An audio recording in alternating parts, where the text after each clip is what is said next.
அதான் வளர்ந்துறது கேன்சரா. இது கட்டுப்படுத்த முடியாது. இந்த கழிவு எந்த இடத்துக்கு பிரிஞ்சு போய் ஆனாலும் அது குடன் மாதிரி ஆயிடும். அதான் கேன்சர் ஸ்ப்ரெட் ஆகிறதுங்கிறது இதுதான். செகண்டரிஸ் ஆஃப் கேன்சர் இதுதான். அதனால எந்த கேன்சர் நீங்க சந்தேகப்பட்டவங்க யாருக்கும் செய்யக்கூடாத விஷயம் 2 இருக்கு. என்னதுன்னா, ஃபர்ஸ்ட் பயாப்சின்னு ஒன்று பண்ணுவாங்க. கட்டியை வந்து ஒரு ஓட்டை போட்டு அதை எடுத்து லேப்ல போய் செக் பண்ணுவாங்க மைக்ரோஸ்கோப்ல, இது கேன்சர் தானா அப்படின்னு. அதை எதுவும் பண்ணிடாதீங்க. இப்படி பண்ணீங்கன்னாலே குத்தி எடுக்கும் போதே அது வேற இடத்துல பரவிடும். இன்னொன்னு, கேன்சர் கட் பண்ணி எடுக்கிறது தயவுசெய்து பண்ணிடாதீங்க. ஏன்னா உங்களை பொறுத்த வரைக்கும் அது கேன்சர் கட்டி, உடம்பை பொறுத்த வரைக்கும் அது குடம். கழிவு இருக்கிறாங்க குடம் இருக்குது. நீங்க குடம் கிளியர் பண்ணிட்டீங்கன்னா அந்த கழிவுகள்லாம் எங்க போகும்? அதுதான் பரவுறது கேன்சர். இந்த 2 தப்பு தயவுசெய்து பண்ணிடாதீங்க. இதுதான் எல்லாம் பண்றாங்க கேன்சர் ஹாஸ்பிட்டல்லாம் இதான் பண்றாங்க. ஏன்? அப்பதான் தர மிஷினுக்கு வேலை. கீமோதெரப்பி, ரேடியேஷன் இதை தயவுசெய்து தொட்டாதீங்க. கேன்சர் ரொம்ப சுலபமான விஷயம் குணப்படுத்துறதுக்கு. ஏன்னா அது கழிவு, அது காய்ச்சலுக்கு சமமான விஷயம். காய்ச்சல் மாதிரியான பேசிக் மெக்கானிசம். உடம்பு கன்ஃபியூஸ் சொல்றேன், ஆனா உண்மை கன்ஃபியூஸ் ஆகாம தெளிவா தான் பண்ணுது. ஏன்னா பிரிச்சு வைக்குது கழிவுகளை, எந்த நோய் வராமல் பிரிச்சு வைக்குது. அது உண்மையுமே நல்ல விஷயம். கிட்னி வரல, கிட்னி ஃபெயிலியர் ஆகல, தனியா கேன்சர் கட்டியா தான் இருக்குது. அதை கரெக்டா முடிஞ்சது இல்ல. இயற்கை மருத்துவம் ஒண்ணுதான் அதை சிறப்பமா செய்ய முடியும். அதுக்கு என்ன செய்யணும்னா, பழ உணவு, ஆக்சிஜன் சப்ளை, புதிய ரத்தம், இது இருந்தா போதும் கேன்சர் குணமாயிடும். சரி, என்னெல்லாம் சாப்பிட்டா, என்னெல்லாம் பழக்கம் இருந்தா கேன்சர் வரும்? எவ்வளவு பேருக்கு நான்வெஜ் பிடிக்கும்? கறி, அசைவம் கொஞ்சம் கைது இருக்கும். நீங்க சாப்பிடாதீங்கன்னு நான் சொல்ல மாட்டேன், சாப்பிடாதீங்கன்னு நான் சொல்ல மாட்டேன், அது கெடுதல்னு சொல்ல மாட்டேன். ஆனா ஒன்னே ஒன்று மட்டும் சொல்றேன், எல்லா கறியும் ஒண்ணுதான். ஆனா ஒரு தரம் பிரிச்சு நான் காமிக்கிறேன், நீங்க புரிஞ்சுக்கங்க. அதுல கோழி ஒரு சிக்கன் சொல்றோம், அப்புறம் ஆடு மட்டன் சொல்றோம். ஆடு நிறைய வகை இருக்கு, வெள்ளாடு, அப்புறம் செம்பரி ஆடு, அது மாதிரி நிறைய வகை இருக்கு. அப்புறம் மீன், எல்லா வகை மீனும் மீன் தான். நீங்க தொட்டில அப்பேடத்தை வளர்த்து சாப்பிடுங்க, ஆத்துல பிடிச்சி சாப்பிடுங்க, கடலை பிடிச்சி சாப்பிடுங்க, மீன் மீன் தான். முட்டை, இதான் பொதுவாக நம்ம ஆடு சாப்பிடுறீங்களா? ஆடுங்கிறது தாவரங்களை மட்டுமே உண்ணு வாழக்கூடிய ஒரு உயிரினம். அது ரத்தம் உருவானதும் தாவரத்துல தான், அது செல் உருவானதும் தாவரத்துல தான். இருக்கிறதுல பரவாயில்லாம இருக்கிறதுங்கிறது இந்த வெள்ளாட்டு கறி தான். அதுக்கு அடுத்து கோழி, அது குப்பையில மேயாது இல்லைங்களா? நீங்க தானியம் போட்டு வளர்த்தாலும் அதோட பழக்கம் தான் குப்பையில தான் மேயும். அதோட ரத்தம் உருவானது அந்த குப்பையில் தான். நீங்க நினைச்சு பாருங்க, நீங்களே போய் வீட்டு இருப்பீங்க, அந்த கோழி அதே வந்து நோண்டி சாப்பிடும். நீங்க அதே கோழியை பிடிச்சி அடுத்த நாளைக்கு குருமாக்க போறீங்க. அது ரத்தம் உருவானது நீங்க துப்புனா சளியில தான், அதான் நீங்க சாப்பிட போறீங்க. மீனுங்கிறது இன்னும் கேவலம். இங்க துப்புன்னு அவசியம் கிடையாது, நம்ம எல்லாத்தையும் கொண்டு தண்ணியில் தான் கொட்டுறோம், கடல் தான் கொட்டுறோம். எல்லா கிரகத்தையும் சாப்பிடுறது மீன். ஏன்னா ஆடை வெட்டி வச்சா அது நாத்தம் ஒரு வாசனை வரும், அது துர்நாற்றம் ஆகிறதுக்கு ஒரு சில மணி நேரங்கள் ஆகும். கோழியை வெட்டி வச்சீங்கன்னா துர்நாற்றம் எடுக்கிறதுக்கு இன்னும் கொஞ்சம் டைம் கம்மியாக தான் ஆகும் ஆட்டை விட. ஆனா மீன்கிறது நீங்க மீன் தண்ணியில தொட்டுட்டு கையை வந்து பார்த்தீங்கன்னா நாத்தம் பிடிக்கும். அப்படிப்பட்ட கேவலமான ஒரு உணவுன்னா அது மீன். கடல் பிராணிகள், நீர் பிராணிகள் அதைய சாப்பிட்டு சொல்றாங்க.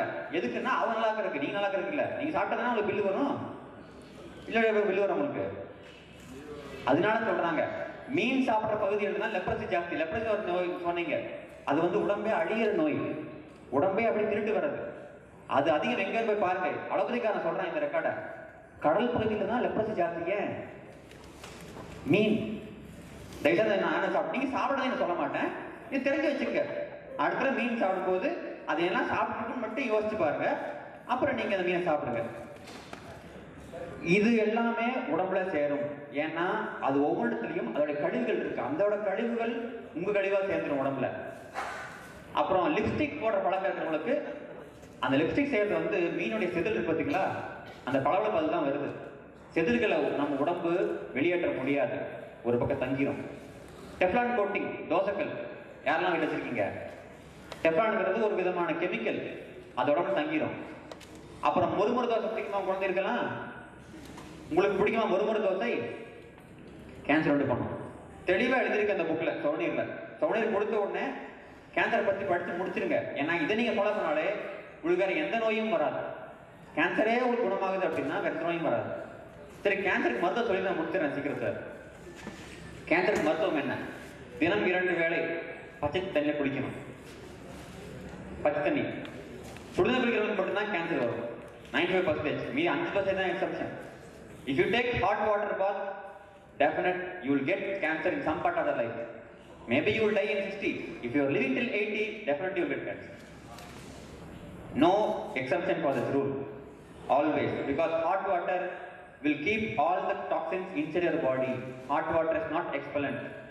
Only cold water shrinks your cells and pushes out the toxins. All religion says cold water bath, never hot water bath. Every religion. Cold water bath twice daily is compulsory for any patient. No non-vegetarian. And for especially for cancer, no rich protein diet. அதிகமாக புரதம் சாப்பிட்றது கூடாது. அது எந்த வகையாக இருந்தாலும் சரி. பருப்பு, முட்டை, பால் எதுவுமே ஆகாது. பால் நம்பாதீங்க. பால் எங்கள் மாட்டில் தானே வருது. அதுதான் உங்களுக்கு மாமனா வச்சா நான் மாடு அத்தையே மருமகளா அதையே நம்புறீங்க. நமக்கு 6 அறிவுங்க. கண்ணுக்குட்டியே பால் நிறுத்திட்டு 2-3 மாசத்துல. நம்ம 50 வயசு ஆனாலும் பாலை கொடுத்துட்டு இருக்கோம். சரி, எனக்கு ரொம்ப கேவலமாக தான் தெரியுது, ரொம்ப அல்பத்தனமாக தெரியுது. நமக்கு பால் சம்மந்தமே கிடையாது. சரிங்களா? அது டைம் இல்லை பேசுறதுக்கு. மில்க் சைலண்ட் கில்லர் ஒரு புக் இருக்கு. எதவே தெரியும் தெரியாது. அதை முடிஞ்ச வாங்கி படிங்க. நம்ம சென்டர்ல கிடைக்குது. அதில் எழுதியிருக்காங்க எல்லாமே. அடுத்தது பழ உணவு சாப்பிடணும். கேன்சர் என்ன பழ உணவுனா, காஸ்ட்லியான பழம் தொடவே தொடங்காதீங்க. எது? ஆப்பிள். அது வேண்டியதில்லை. ஆப்பிள் நம்ம ஊரில் விளையாடுறது இல்லைங்க, அது அந்த ஊரில் விளையாடுறது. அது வெள்ளைக்காரன் நல்லா இருக்கணும் வச்சுட்டு இருந்தான். இப்போ அவன் தான் போயிட்டான்ல. நீங்கள் ஆப்பிள் அழைச்சிட்டு இருக்காதீங்க, அது தேவையில்லாத வேலை. இங்கே கிடைக்கிற பழங்கள் சீப்பாக என்ன கிடைக்குது? பப்பாளி கிடைக்குது, நெல்லிக்காய் கிடைக்குது, திராட்சை கிடைக்குது. இது காஸ்ட்லி ஆகுதுன்னா அது காரணம் நம்ம தான். நம்ம தானே அதை வாங்குறதில்ல, அது காஸ்ட்லி ஆகிடுது. சீப்பாக கிடைக்கும். நீங்கள் தேடி பிடிச்சி எல்லா ஜூசி ஃப்ரூட்ஸ், சாறுள்ள பழங்கள், நீருள்ள பழங்கள், நாருள்ள பழங்கள், எல்லா பழங்களும் சாப்பிடுங்க. வாழைப்பழம், ஆப்பிள் குணப்படுத்துகிற தன்மை கம்மி. என்னால் சத்து, நீர் சத்து கிடையாது. அது ஜீரணம் பண்ணுறது ஒரு டைம் ஆகும். மற்றெல்லாம் அப்படி இல்லை, சாப்பிட்ட உடனே உள்ள அர்த்தம். அப்புறம் காய்கறியில் 5 காய்கறி இருக்குங்க. நம்ம ஊர் காய்கறி எது தெரியுங்களா? நீர் காய்கறின்னு பேர். இந்த பிராமின்ஸும் ஜெயின்ஸும் அதிகமாக சாப்பிட்ற காய்கறி: பூசணிக்காய், புடலங்காய், பீர்க்கங்காய், மேராக்காய், சொரக்காய். நீங்கள் முருங்கைக்காய்லாம் சேர்த்துக்கலாம். முருங்கீரை, இந்த மாதிரி கீரை வகைகள்லாம் சேர்த்துக்கலாம். இது ரொம்ப நல்லது. நெல்லிக்காய், இந்த மாதிரி நிறைய நீ சாப்பிடணும். அப்புறம் ஆயில் புல்லிங் பற்றி ஐயா சொல்லியிருந்தாரு. ஆயில் புல்லிங்கிறது ரொம்ப நல்லது, அது பண்ணுங்க. ஆனால் ஆயில் புல்லிங்கிறது நோய் குணப்படுத்துறதுக்கான விஷயம் கிடையாது. அது உங்களை மேன்மை நிலைக்கு கொண்டு போகிற விஷயம். அது நோய்க்கு மட்டும் வச்சு நின்றாதீங்க. உங்கள் முகத்தில் ஒரு தெளிவு வரும் அதை பண்ணீங்கன்னா. தினம் பண்ணுங்க, 2 வேளை பண்ணுங்க. நோய் அதிகமாக இருக்குன்னா இல்லை 1 வேளை பண்ணுங்க. அப்புறம் சூரியோகம் கேள்விப்பட்டிருக்கீங்களா? இப்ப ஐயா சொல்லிட்டு இருந்தாரு, சன் காட் சொன்னாரு. சூரியோகம் கேள்விப்பட்டிருக்கீங்களா? பல யோகம் இருக்கு. ஹத யோகம், நிறைய யோகம் இருக்கு. இந்த மாதிரி சூரிய யோகம் இருக்கு. ஒரு வெப்சைட் சொல்ற, நோட் பண்ணிக்கங்க. SOORYA Surya YOG suryayog.com SOORYA YOG suryayog.com. தயவுசெய்து வெப்சைட் பாருங்க. அது ஒன்றும் இல்லைங்க. நீங்க தினம் 10 நிமிஷம் சூரியனை பார்க்கணும். காலைல சூரியன் உதிக்கும் போது மறையும் போது 10 நிமிஷம் பார்க்கணும். பார்த்து அந்த ஒளிகளை உள்ள வாங்கணும். அவ்வளவுதான் சூரியோகம். எல்லா வியாதியும் குணமாகுங்க. சூரியஜோத் இருக்காரு, கேரளாவில் என்ன இருக்காரு, அவர் இதை பண்றாரு. பல வகைகள் இருக்கு, நீங்க என்ன பண்றதுன்னு இருக்கு. பல விதமான கேன்சர் வகையில் குணமா இருக்காங்க. இப்ப சொல்ற டைம் இல்லை, டைம் ரொம்ப கம்மி. இன்னொன்று நான் உங்களுக்கு ஒரு விஷயம் சொல்லியிருந்தேன். எது ரொம்ப கொடிய விஷயம் கேன்சரோட கேட்டிருந்தேன். யாராவது இப்போ ஆன்சர் வச்சிருக்கீங்களா? அதுக்கு மனவியாதி. அது ஒரு வியாதினே சொல்ல முடியாதுனால நான் சொல்றேன் பாருங்க என்னென்ன. அதாவது உடம்பு நோயினை வெளிப்படுத்துறது ஒரு வகை, உடம்பே குழம்பி போய் கேன்சர் உண்டு பண்றது ஒரு வகை.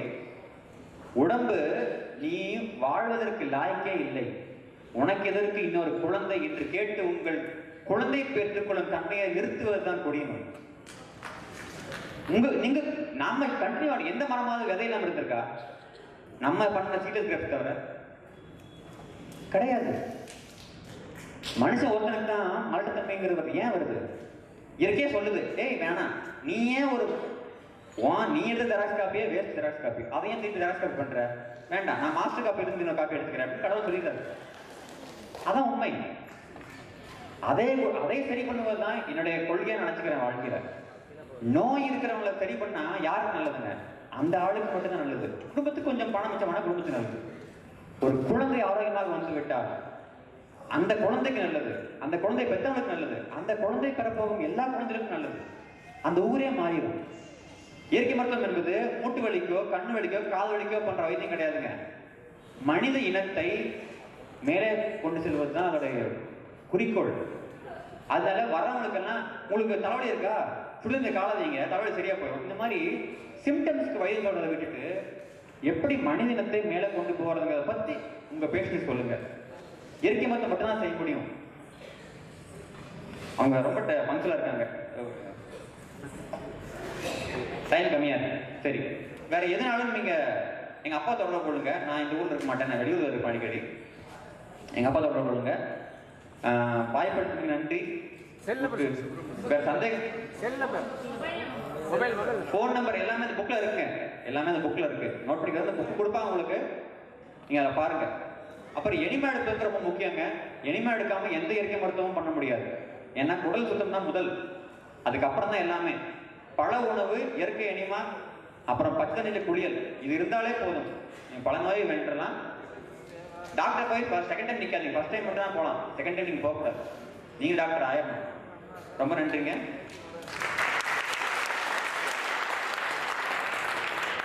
நன்றி டாக்டர் சத்யஜன் அவர்களே. அதாவது எங்களுக்கு ஒரே வருத்தமான செய்தி என்னன்னா, இன்னும் நிறைய விஷயங்கள் அவங்க சொல்றது டைம் கொடுக்க முடியல, ஏன்னா அடுத்தவங்களுக்கு ஒரு வாய்ப்பு கொடுக்க வேண்டியிருக்கு. இது ஒரு சினாப்சிஸ் மாதிரி தான், இது முழுமையாக எல்லாத்தையும் இதில் பேச முடியாது. நேற்றுக்கு நான் சொன்ன மாதிரி நீங்க எல்லாம் ஒத்துழைச்சிங்கன்னா நம்ம பெரிய ப்ரோக்ராம் பண்ணலாம். ஐஎன்ஓவில் நம்ம நீங்கள் வாரத்துக்கு ஒரு ப்ரோக்ராம் கூட நம்ம ஒவ்வொரு இடத்துலையும் நம்ம இது பண்ணலாம். நீங்கள் எல்லாம் தயாராக இருந்தால் அது நம்ம நிறைய விஷயங்கள் செய்யலாம், செஞ்சுட்டு இருக்கோம். நாங்கள் திருச்சியில், மதுரையில், இப்படி எல்லா இடத்துலையும் we are doing it in all the places, several seminars. அதனால் நீங்கள் அத்தனை பேரும் ஒத்துழைத்தால் உங்களுக்கு நாங்கள் முழு தினமும் இந்த ப்ரோக்ராம்ஸ் பண்ணித்தாங்க. எத்தனை பேர் அதுக்கு தயாராக இருக்கீங்க ப்ளீஸ்? பார்த்தீங்களா, இவ்வளோ தயாராக இருக்கீங்களா? இன்னும் இருக்கவங்களும் தயவுசெய்து தயாராகுங்க. இந்த கவுண்டரில் இருக்கு. ஏன்னா நீங்கள் யாருன்னு உங்களுக்கு அட்ரஸ் தெரியாது, ஒன்றுமே தெரியாது. ஒரு உறுப்பினர் ஆனால் தானே உங்களுக்கு நாங்கள் அறிமுகப்படுத்த முடியும். ஒவ்வொரு டிஸ்ட்ரிக்ட்லேயும் அதுக்குன்னு மெம்பர்ஸ் இருக்கு, ஐ மீன் பிரசிடென்ட் இருக்காங்க. அந்த டிஸ்ட்ரிக்டோட பிரசிடென்ட் உங்களை கான்டாக்ட் பண்ணுவாங்க. அதனால இந்த வாய்ப்புகளை பயன்படுத்துங்க. அடுத்தபடியாக நான் ஒரு செமினாரை, அதாவது இதெல்லாம் சும்மா கூட்டம் ஜஸ்ட் எப்படி கூட்டுறது எப்படி வேணாலும் கூட்டலாம்.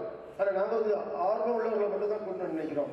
இதுக்கு உங்களுடைய ஒத்துழைப்பு தேவை. அதனால டாக்டர் உங்களை இன்டர்வியூ பண்ணது நினைக்கிறோம். ஓகே, ஐ மீன் கிரேட் ஃபியூச்சர். ஓகே, இப்போ டாக்டருக்கு ஒரு அவார்டு ஏன்னா நிறைய பேர் என்ன நினைக்கிறாங்கன்னா, அப்பா ஒரு என்னவா இருந்தாலும் சரி, ஈவன் ஒரு சித்தா டாக்டர் இருப்பார், எல்லாம் இருக்காரு, அவங்க நான் எம்பிபிஎஸ் டாக்டர் ஆகலாம் நிறைய பேர் நினைப்பாங்க. ஆனால் தன்னுடைய தந்தையின் வழியிலே போகணும் அப்படின்னு சொல்லிட்டு அவர் இது பண்ணாருன்னா, நீங்கள் அதாவது போனாருன்னா அவரை பாராட்டணும். ஏன்னா இயற்கை வாழ்வியலுக்கு அவர் செய்த ஒரு பெரிய ஒரு அர்ப்பணம். அதுக்காண்டி அவருக்கு நாங்கள் ஒரு அவார்டு கொடுக்குறோம். Doctor Amit Munat, international naturopathy president, அந்த அவார்டை வழங்குவார். Dr. Keshav, please come and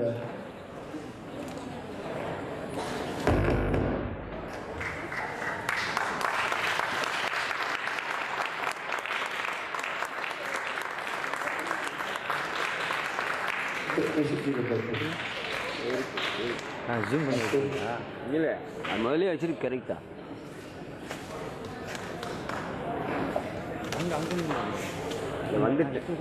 வந்துட்டேன். அதாவது பரவாயில்ல விடுங்க டாக்டர், இதயம், நம்முடைய பேட்ரன் இதயம் திரு முத்து அவர்கள் ஆயில் பில்லிங்கை பெரிய அளவில் ப்ரமோட் பண்ணுறாரு. அதுக்கு உறுதுணையாக இருக்கக்கூடியது டாக்டர் செல்வராஜ் அவர்கள், விருதுநகரை சேர்ந்தவர். 20 வருஷத்துக்கு மேலாக அவர்